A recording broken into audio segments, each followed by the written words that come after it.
So let's move along now to our next slide, where we're going to start talking about quartiles and percentiles.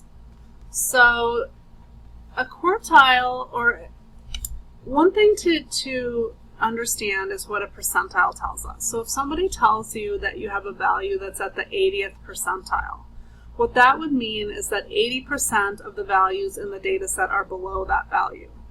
So if you score at the 90th percentile on a test, that's good. 90% of the individuals are less than you, have scores less than you.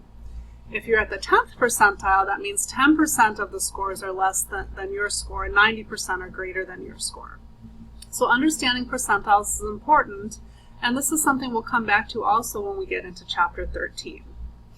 Now, in a distribution, there are some common percentiles that are often reported and that we want you to have an understanding of. So first we have the 25th percentile. So 25% of the values in a distribution are less than the 25th percentile. Sometimes we call that the first quartile or quartile 1. So you'll see a Q1 to denote quartile 1.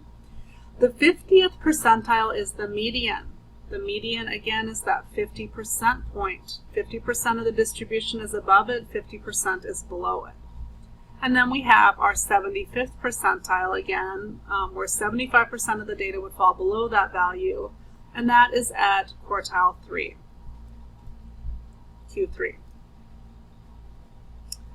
Now, one thing that you're learning about in chapter 12 is something called a 5-number summary. So if you really want to quickly summarize a data set, you can determine 5 numbers, and you can plot these 5 numbers using something called a box plot.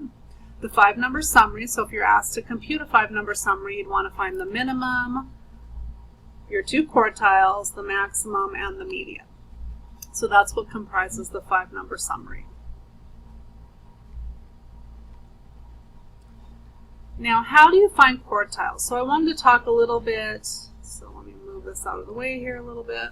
I wanted to talk a little bit about how we go about finding our quartiles and what the interquartile range is. And here it might seem somewhat abstract. We'll actually go through some examples with a concrete data set where we work through this.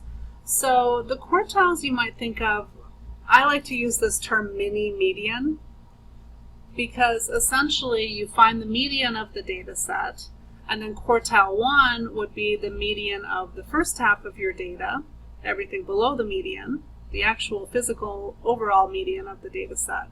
And quartile 3 would be the median of the second half of the data set. So you start by finding the overall median, and then you find the medians of the first and second half of the data set, and that's what gives you your quartiles. The interquartile range can be found once you find the quartiles. Once you find quartile 1 and quartile 3, you simply subtract quartile 1 from quartile 3. And again, that tells us the range of the middle 50% of our data, of our distribution. So we're just looking at the middle half of the distribution, what the range is from the 25th percentile to the 75th percentile. So let's look at an example, and hopefully it'll make a lot more sense when we actually start crunching some numbers. So we're going back to data set A. We looked at this earlier in this set of video lectures. Here's the data from smallest to largest. You might remember that our median was 25. So we're finding the overall median of the data set.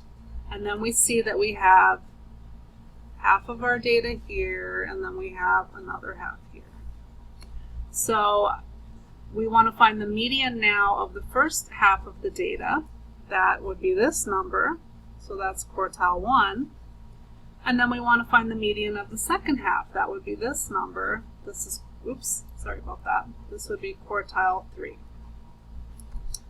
So notice here that when we have an odd number of values in the data set, we find the overall median, but we don't include that then in our computations of the quartiles. So when you have an odd number of data values, find the overall median, but do not include that in the computation of the quartiles. So I sometimes will just kind of lightly cross it out so that I remember I'm not supposed to use this now when I find my quartiles.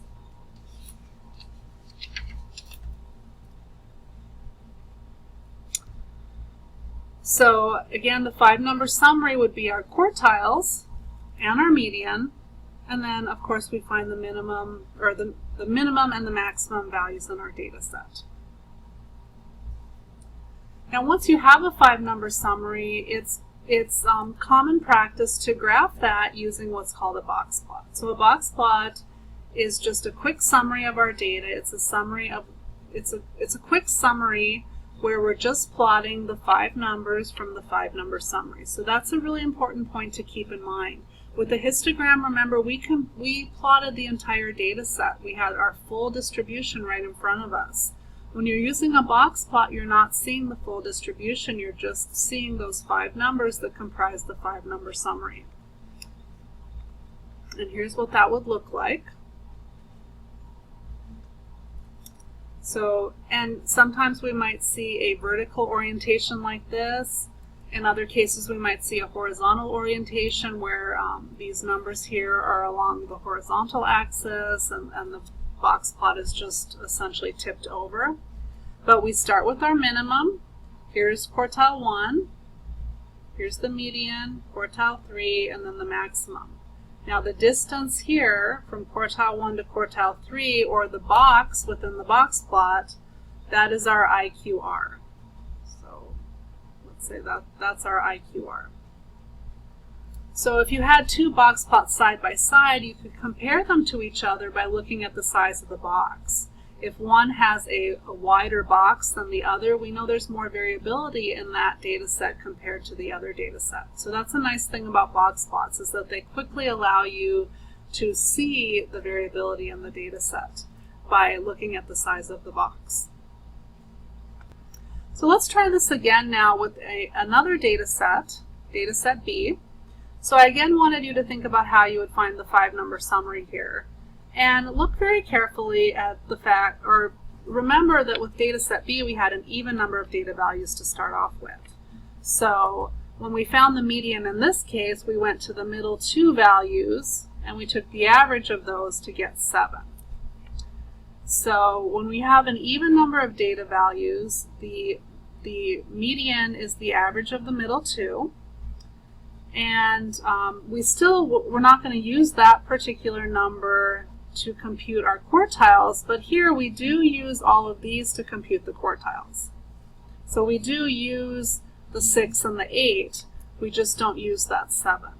So this is the first half of our data right here. Over here is the second half of our data. Quartile 1 would be the average of 2 and 4 in this case, which would be 3.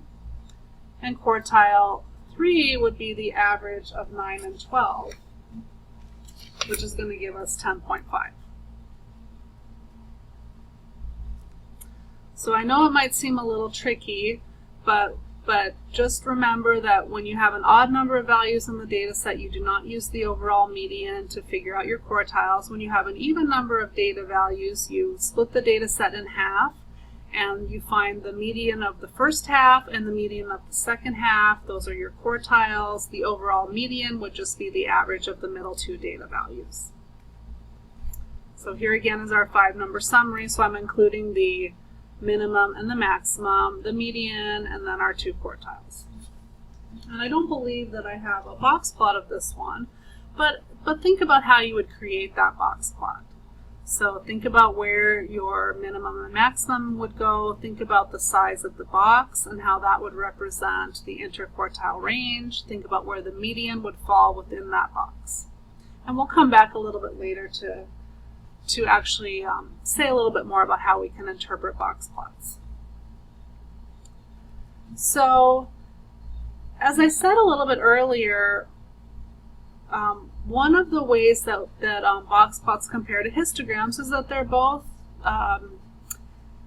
both used to graph quantitative data. So they both tell us something about a distribution of quantitative data. Here I'm looking at the amount of college debt. We have lots of different college students here represented in our data sets who have a certain amount of debt after college. So I'm graphing the same 2 things in these 2 graphs. But look at how they compare with each other. So in the histogram over here, again, we're seeing the full distribution of the data set. We're seeing everything here. We're seeing, how many individuals are falling within different intervals in the data set. We're seeing where the peak is in the distribution. We can kind of get a sense of what the standard deviation would be. We can see that, quite a bit of the data is falling close to where the average is, with just a little bit falling out in the tails here. In the box plot, we're just seeing the 5-number summary. We're getting a sense of the spread, or the variability of the middle 50% of the distribution, so we can better visualize where the IQR is, what the IQR is with the box plot. A box plot is showing, this box plot is showing us that we have some outliers in our data set. So in a box plot, when we have circles or stars, those denote outliers, values that are falling a certain distance away from the center of the distribution. Over here in our histogram, we don't necessarily see that we have any outliers. We don't have any gaps in our intervals, so it doesn't appear at first glance like we have any outliers. In the box plot, we can very clearly see where the median is. It's right here. Over in the histogram, we'd have to kind of eyeball things a little bit, and we might approximate where the median is, but we're not going to see exactly where it is. So there are some pros and cons about using each of these types of distributions, but they're both for quantitative data, and the key thing to know is how they're different, how they show us different things about a distribution. Box plots do a good job of showing symmetry versus skewness, and then in a minute I'll talk more about that point. Histograms can show that as well, obviously. You can really quickly look at a histogram and see if it's skewed in a particular direction or if it seems roughly symmetric. Box plots show us where the center is.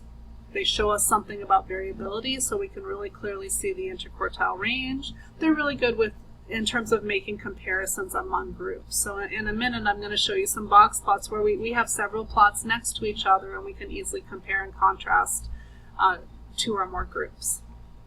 The things that box plots do not do that are important to recognize is that box plots will not show us anything about the number of peaks in a distribution. We can't see that. We need a histogram to see that. Box plots also don't tell us anything about the size of the data set. So remember, in a box plot, you're only plotting 5 numbers. You're plotting the 5-number summary. So it could be that there just are 5 numbers in the data set. There are just 5 values in the data set. We have no idea. There could be 10,000 values in the data set. We have no idea. So if somebody gives you a box plot and wants you to tell them something about the sample size, that's not possible. You can't see that in a box plot. In a histogram, you could figure out the sample size by looking at the heights of the bars and adding together all those heights. That would tell you what the overall sample size is. So here's a good place to stop, and when we come back we'll actually start comparing some box plots and talking about how we can really easily compare and contrast different groups using box plots.